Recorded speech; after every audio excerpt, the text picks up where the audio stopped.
இவங்க அக்காவோட ஒரிஜினல் கேரக்டரை கண்டுபிடிச்சிச்சு போல இருக்கு இந்த ஏஐ.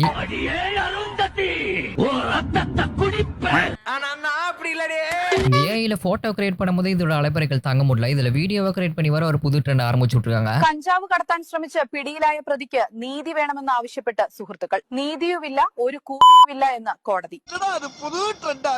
இவதான் எனக்கு குமாப்பட்டியில கிடைச்ச கட்டை. வரியா கிட்ட வேற வழி தெரியல அத்தானு நம்ம சிங்கிள்ஸ் இப்படி ஆரம்பிச்சிட்டாங்க. கார் கூட ஸ்டைல போஸ் கொடுத்தவர ஏதோ ஒண்ணு வந்து காரைய சாப்பிடுற மாதிரி பண்ணி வச்சிருக்கு. மாட்டுக்கு பிறந்த மாடு தின்றதுக்கு அது என்ன குச்சி மிட்டாயா அது? எவ்வளவு கஷ்டப்பட்டு தூக்கி இருப்பாரு, அது இப்படி பண்ணி வச்சிருக்கு. நெஞ்சுக்குள்ளே இன்னாருன்னு சொன்னால் புரியுமா? என்ன கன்னி பாம்பு போய் காட்டு குரங்கு நிக்குது. ஃப்ரெண்ட்ஸோட சேர்ந்து எடுத்த போட்டோவை என்ன பண்ணி வச்சிருக்கு பாருங்க.